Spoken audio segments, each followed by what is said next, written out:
హర్యానాలో కాంగ్రెస్, ఆమ్ ఆద్మీ పార్టీ మధ్య ఎన్నికల పొత్తు ఫలించకపోవడంతో రెండు పార్టీలు వేరువేరుగా తమ అభ్యర్థుల జాబితాలు విడుదల చేస్తున్నాయి. అక్టోబర్ 5న రాష్ట్రంలో జరగబోయే ఎన్నికలకు గురువారంలోగా నామినేషన్లు దాఖలు చేయాల్సి ఉంది.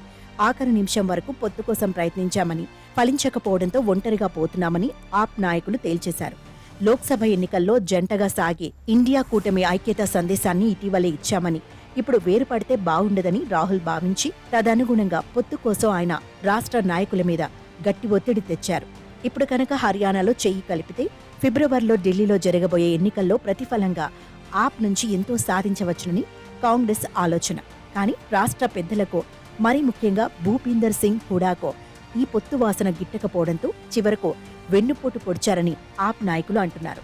90 అసెంబ్లీ స్థానాల్లో ఆదిలో 15, ఆ తర్వాత 10 స్థానాలను డిమాండ్ చేసిన ఆప్కు హర్యానాలో అంత బలం లేదని రాష్ట్ర కాంగ్రెస్ నాయకుల వాదన. మరీ ముఖ్యంగా ఆ పార్టీ అడుగుతున్న వాటిలో కొన్ని బలమైన కాంగ్రెస్ అభ్యర్థులున్నవారు సులువుగా గెలవగలిగే స్థానాలున్నాయి. అసలు ఆప్తో పొత్తే వద్దని ఓ 4-5 ఇచ్చినా కూడా అక్కడ ఆప్ గెలవకపోగా కాంగ్రెస్ ఆ మేరకు నష్టపోతుందని స్థానిక నాయకుల వాదన.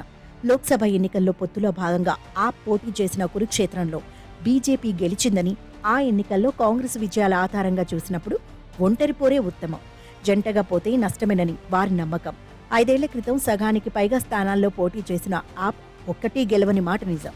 గెలుపోటముల లెక్కలను అటుంచిన పొత్తుతో ఆప్ను హర్యానాలో బలోపేతం చేయడం కాంగ్రెస్కు భవిష్యత్తులో ఎనలేని నష్టం చేస్తుందని, అరవింద్ కేజ్రీవాల్ది భస్మాసుర హస్తమని కాంగ్రెస్ నాయకుల నమ్మకం. ఈ కారణంగానే ఒక దశలో ఆప్ 5 స్థానాలకు సరిపెట్టుకుంటానని చెప్పినా అది ప్రతిపాదించిన సీట్లలో తాము ఖచ్చితంగా గెలుస్తామన్న నమ్మకంతో రాష్ట్ర నాయకులు పడనివ్వలేదు.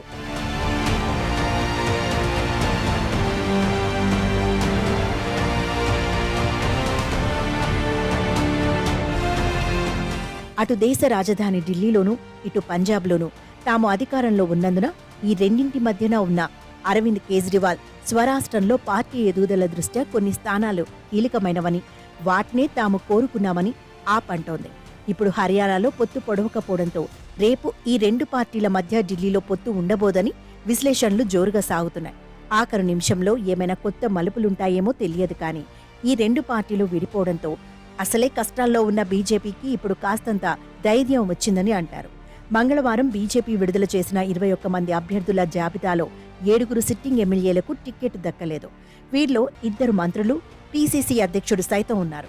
ఈ లిస్టుతో పార్టీలో అసంతృప్తి రేగి తిరుగుబాట్లు, రాజీనామాలు సాగుతున్నాయి. గత వారం 67 మందితో కూడిన తొలి జాబితా విడుదలైనప్పుడు కూడా పార్టీ ఇదే విధమైన ప్రతికూలత ఎదుర్కొంది. 40 సిట్టింగ్లను మార్చటం, 2 మంత్రులతో సహా 7 ఎమ్మెల్యేలకు టికెట్ ఇవ్వకపోవడం, కొద్ది గంటల్లోనే దానిని ఉపసంహరించుకుని కొన్ని సవరణలు చేయడం తెలిసినవే. ఈ 2 జాబితాలలో రాష్ట్ర బీజేపీ కనీవిని ఎరుగునంత వ్యతిరేకతను ఎదుర్కొంటున్నప్పటికీ ఈ స్థాయిలో ప్రక్షాళన చేయనిదే మూడోమారు అధికారంలోకి రావడం అసాధ్యమని పార్టీ పెద్దల నమ్మకం. ఇటీవలి వరకు బీజేపీతో పొత్తులో ఉన్న దుష్యంత్ చౌతాలా పార్టీ నుంచి తిరుగుబాటు చేసిన వారికి పెద్ద ఎత్తున టికెట్లు ఇవ్వడంతో ఈ చిచ్చు రేగింది. ముఖ్యంగా అత్యంత కీలకమైన జాట్ ఓటు బ్యాంక్ తనకు దూరమైందన్న భయం బీజేపీని పీడిస్తోంది.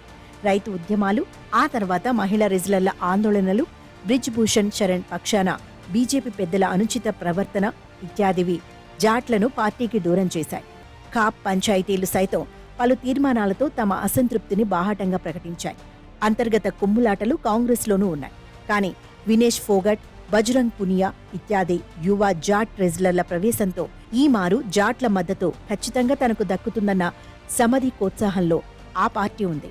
హ్యాట్రిక్ కోసం బీజేపీ, అధికారం కోసం కాంగ్రెస్ సాగిస్తున్న ఈ హోరాహోరీ పోరులో ప్రజలు ఏ పక్షాన ఉంటారో చూడాలి.